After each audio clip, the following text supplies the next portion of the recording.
প্রশ্ন করি। হ্যাঁ, বলছি স্যার, টেটের রেজাল্ট কবে বেরোতে পারে? সেটা বেরোবে। দেখুন, আমাদের কিছু কোর্টের বাধ্যবাধকতা আছে। আপনারা জানেন যে কিছু কোশ্চেন নিয়ে চ্যালেঞ্জ হয়েছে, সেগুলোতে বিভিন্ন বিশ্ববিদ্যালয়ের এক্সপার্ট আসছে, বোর্ডেরও এক্সপার্ট থাকছেন, আমাদের দুটো বিশ্ববিদ্যালয়ের এক্সপার্ট থাকছেন, তারা আবার রিইভ্যালুয়েট করবেন। আমরা এটা দেখে নিতে চাইছি, কারণ একটা কমপ্লিট না হলে আরেকটা আমরা চলে গেলে পরে তাহলে লিগাল কমপ্লিকেশনস তৈরি হতে পারে।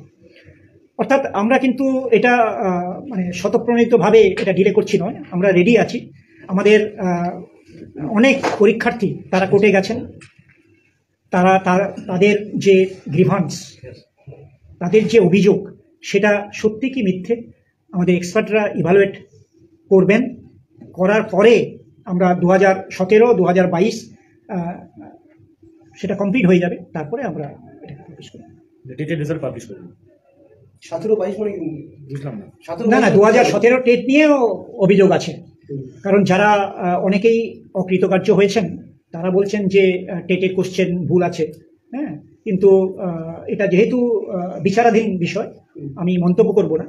সেই অভিযোগের পরিপ্রেক্ষিতে আমাদের সম্মানিত কলকাতা হাইকোর্ট, মহামান্য সুপ্রিম কোর্ট, তারাও একটা মানে মহামান্য কলকাতা হাইকোর্টের যে রায়, সেটাকেই বলেছেন মেনে নিতে। আমরা মেনে নিয়ে আমরা যে কমিটিগুলো সম্মানিত কোর্ট তৈরি করেছেন, তারা বসবেন, পর্যালোচনা করবেন, কোশ্চেন ভুল আছে কি ঠিক আছে তারা দেখবেন, তারপরে আমরা সিদ্ধান্ত জানাবো।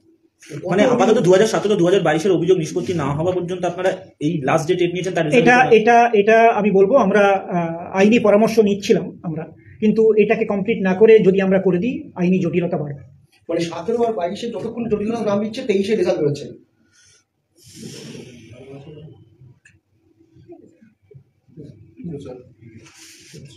হ্যাঁ, আমি একটু শেষ করছি এইভাবে বলে যে আমি আবারও আমরা একটা সাহসী পদক্ষেপ নিচ্ছি।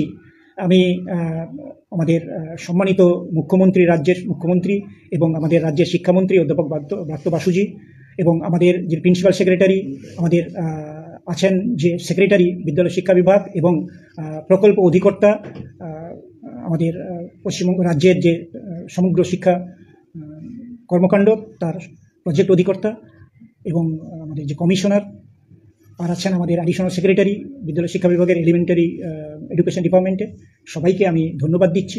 তারা আমাদের এই কার্যক্রম, যে আমরা বলছি যে পাঠ্যক্রম, নতুন পাঠ্যক্রম কাঠামো শুরু করার যে অনুমোদন দিয়েছেন, আমি পর্ষদের পক্ষ থেকে তাদের ধন্যবাদ এবং কৃতজ্ঞতা জানাচ্ছি।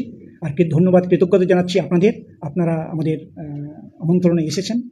আপনাদের সবাইকে আমি আবারও ধন্যবাদ জানাই এবং নতুন বছরে শুভেচ্ছা অভিনন্দন জানাচ্ছি। আপনারা ভালো থাকবেন, সুস্থ থাকবেন।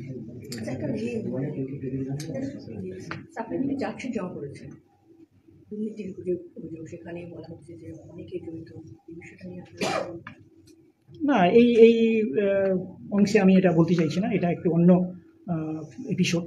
হ্যাঁ, যেহেতু ওই ব্যাপারটা বর্তমানে বিচারাধীন হাইকোর্টের, আমি আপনাদের সামনে এটা আমার বলাটা সমীচীন হবে না। ঠিক আছে, ওকে, ঠিক আছে, ওকে।